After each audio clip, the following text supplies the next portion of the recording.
E-glasovanje, glasovanje s pomočjo informacijsko-komunikacijskih tehnologij, je ena od zanimivih političnih in javnih tem. Elektronske e-volitve se lahko izvajajo od blizu, kar pomeni, da volivci svoj glas oddajo s pomočjo elektronske naprave na klasičnem volišču.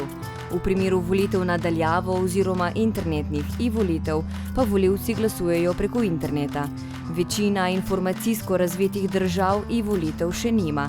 Nekatere pa so zaradi številnih težav svoje pilotske projekte uvajanja celo ukinile.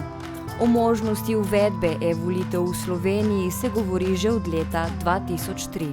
Predlog je bil pripravljen, ampak se je cela stvar ustavila zaradi političnih nasprotja nekaterih političnih strank. Potem je prišlo malce kasneje, leta 2007, ponovno do te iniciative, kar dve, ena parlamentarna in ena strani vlade. So se pa potem te iniciative na nek način zmeraj končale na ravni iskanja političnega konsenza. Zmeraj je prišlo potem v razmerju do političnih strank do različnih stališč, mnenj, tudi po teh poljih levo, desno, tako da se je zadeva na koncu potem seveda spolitizirala in v državnem zboru ni dobila dovolj podpore. Znotraj politične elite ni konsenza. Znotraj stroke in strokovnjakov, ki se ukvarjajo z varnostjo e-volitev, ravno tako ne. V tem momentu tudi z novo vlado, ki je v koalicijski sporazum zapisala možnost preučitve e-volitev, se nakazuje nek politični konsens, ki bo pa seveda mogel zdaj biti testiran med koalicijskimi partnerji, bi seveda potem tudi v neki širši javni razpravi, v kateri bojo seveda delovale tako politične stranke, kot tudi različne zainteresirane javnosti. Političnega oziroma družbenega konsenza še ni.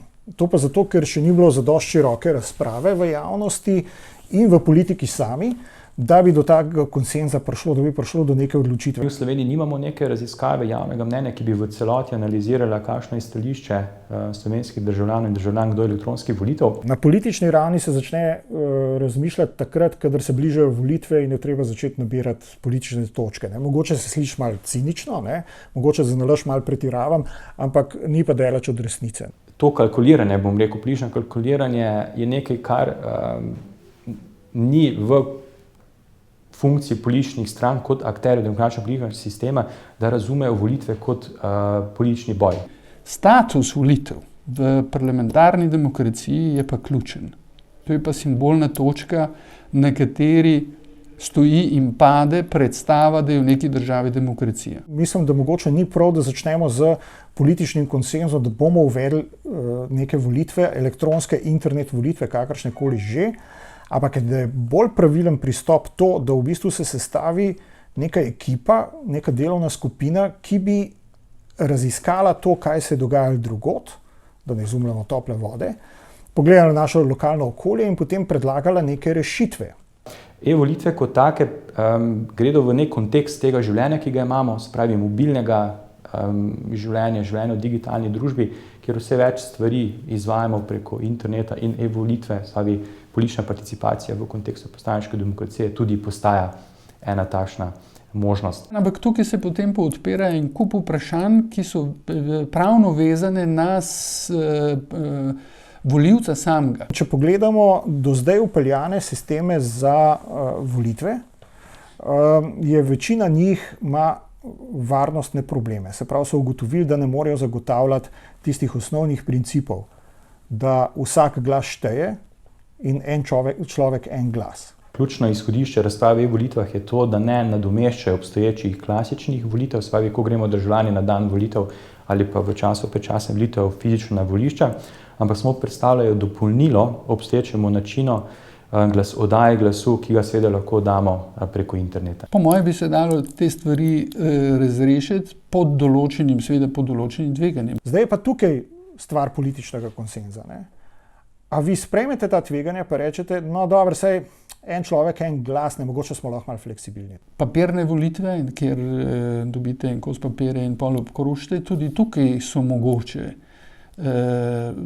poneverbe in to tveganje smo takrat vzeli. Ali pa vsak glas šteje, no pa se nas je zadosti, kot da če samo 3 glasovi bojo potvorjeni, pol to ni grozen. Ravno tako, kot smo včasih volili z kroglicami, tudi tam so kroglice lahko končale v kakšni skrinji. Procesi, ki so bili vzpostavljeni za neke demokratične sisteme, so namenoma tako striktni, da res zahtevajo, da vsak glas šteje, da je vse anonimno, da ne morete vi nobenega potem klicati na zagovor, zakaj je glasoval za določenega kandidata. Zato je tukaj ključno vprašanje oblikovanja nekega skupnega razumevanja o najnižji možni stopnji upravljanja s tveganji, ki jih imamo v družbi. Estonija je leta 2007 bila prva država na svetu, ki je svojim državljankam in državljanom na volitvah za nacionalni parlament omogočila tudi e-volitve. Dostikrat se pol vzame Estonce za zgled, se reče, poglejte, Estonci imajo pa vse že poštiman, kaj pa če bi njih vzeli za zgled in naredili to, kar so oni naredili. Estonci so našli neko srednjo pot, ampak je bila tudi kritizirana. Vidimo, da je več kot tretjina estonskih državljanov glasovala elektronsko, dala glas preko interneta. Oni imajo par prijemov. En prijem je to, da v bistvu vi lahko glas večkrat oddate. Ker problem je to, vi boste glasovali doma. In zdaj, če spet v bistvu grem na en tak mal ciničen stereotip, bi mogoče v povprečni slovenski družini bil oče tisti, ki je edini zainteresiran za to, da sploh voli. In bi pol vzel certifikate od žene in polnoletnih otrok in on glasoval kar v imenu vseh. Pol so oni uvedli to, da potem pa lahko počakate, da tisti, ki na vas pritiska, gre in pol še enkrat hitro vi glasujete. In ta zadnji glas šteje. Tretjina udeležencev, ki so šli na volitve, uporabi to možnost, kaže, da ta način prinaša neko prednost oddaje glasu.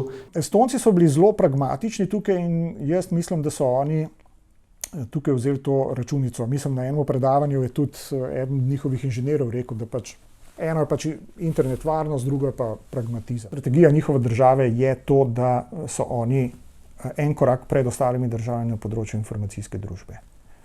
In zato so pripravljeni določeno ceno plačati. Državljani smo sprejeli uporabo te tehnologije naprimer v bančništvu, v finančnem sektorju, preko bankomatov, tam nismo imeli velikih zadržkov. E-bančništvo pa volitve so različne zadeve. Pri e-bančništvu vi nikoli niste anonimni.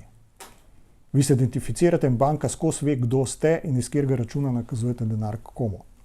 Pri volitvah, pri tajnih volitvah morate pa vi biti anonimni. In banke imajo postopke, kako ugotavljajo krivdo in vrnejo oziroma kompenzirajo nastalo škodo. Če vam ukradejo glas, boste vi prišli pa rekli, jaz nisem glasovala za kandidata, ampak za B. Prvič, vi ne boste tega vedeli.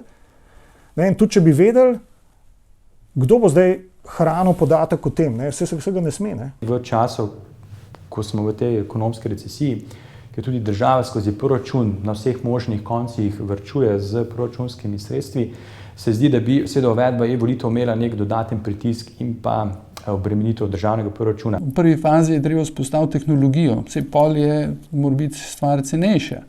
Ampak v začetku je pa kljub temu so neki investicijski stroški. Zdaj se je potem treba zavedati, da je vprašanje delovanja demokracije, kvalitete delovanja demokracije ne more biti ekonomska kategorija. Če bi to dali v obdobje krize, potem je to težko legitimirati. Če je to v obdobju debelih krav, je ta investicijo lažje speljati. Kajti, če mi začnemo varčevati z državnimi sredstvi, s proračunskimi sredstvi na področju, ki se nanaša na participacijo državljanov, na te ključne vrednote in pa načela delovanja politične demokracije, ki imamo zapisane v ustavi, potem se bojim, kaj bo s prihodnostjo politične demokracije v Sloveniji. Seveda vprašanje, ki se pa potem pojavlja, pa je to, ali bi e-volitve dejansko zvišale volilno udeležbo v Sloveniji.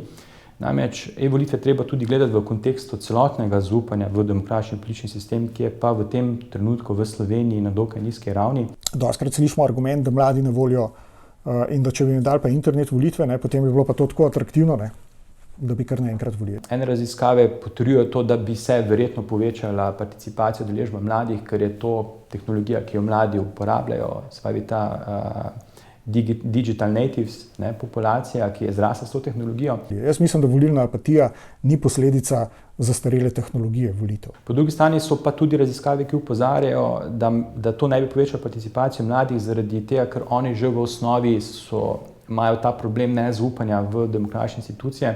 So tudi kakšni filozofi, ki so ugotovili, da ljudje rabimo v življenju določene rituale.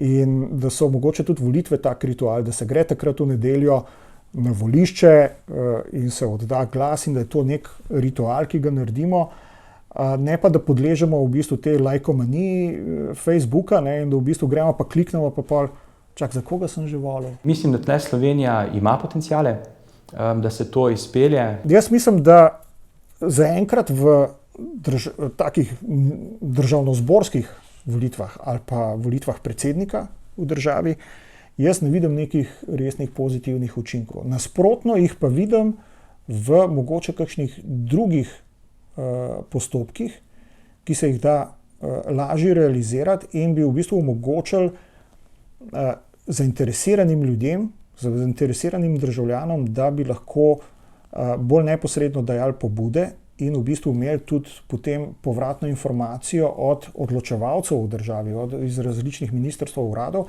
kaj se je z njihovimi pobudami dogajalo. Pomemben element e-volitev, e-glasovanja je pa tudi ta, da lahko glasujemo v kontekstu participativne demokracije. Naprimer pri določanju o občinskih ali pa državnih proračunih. Jaz mislim, da na koncu bi morali biti pa te državno-zborske internet volitve, ne pa da začnemo s tem. To bi seveda potem pomenilo, da bi v nekem nadzorovanem, v prvi fazi nekem nadzorovanem kontekstu na lokalni ravni naprimer lahko uvedli neke pilotne poskuse e-volitev, seveda testirali sploh teren v Sloveniji pri peljavi e-volitev. Na lokalni ravni, ravno zaradi tega velikega tveganja, če na eni občini speljete lokalne volitve, pa pol pride do kakšnih težav v izvedbi ali oporekanj rezultatom, potem lahko relativno brez velike politične škode pač te volitve ponovite. Mogoče kakšne manjše skupnosti, kjer se izvajajo kakšne volitve, recimo mogoče probati na univerzi, kako je s tem? Vsi trije segmenti, stroka, politika in seveda javnost, morajo biti vključeni v to debato. Tudi če rečem, da recimo v državnem aparatu, da ni nekih skritih motivov pa tako naprej. Tudi če vse funkcionira tako, kot bi morali, je vseeno to, da pač državni aparat razmišlja o enem aspektu stvari oziroma ima nek pogled in nevladni sektor, mislim, da je tisti, ki lahko od zunaj nek nov pogled prinese. Nevladne organizacije, ker imajo stik s terenom, z ljudmi, lahko tudi identificirajo povratne informacije glede uvedbe e-volitev in seveda tudi predlagajo potem možne rešitve. V Avstro-Ogrski smo mi že imeli volilne lističe leta na prvih volitvah splošnih 1908. Potem v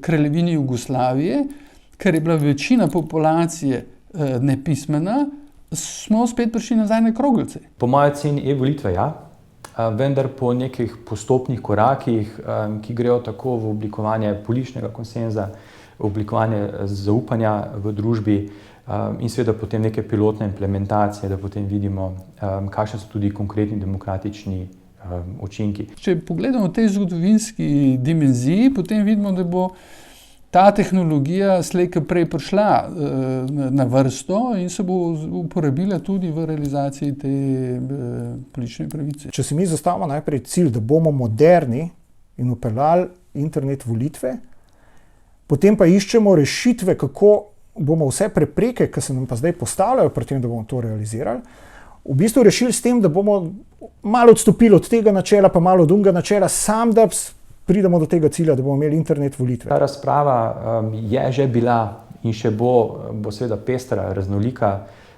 veliko bo teh različnih mnenj, argumentiranih mnenj dveh plati in bo iskanje tega konsenza seveda mislim, da dost naporna naloga. Ali bo napredno in praktično zmagalo proti anonimnosti in svobodi, bo pokazal čas.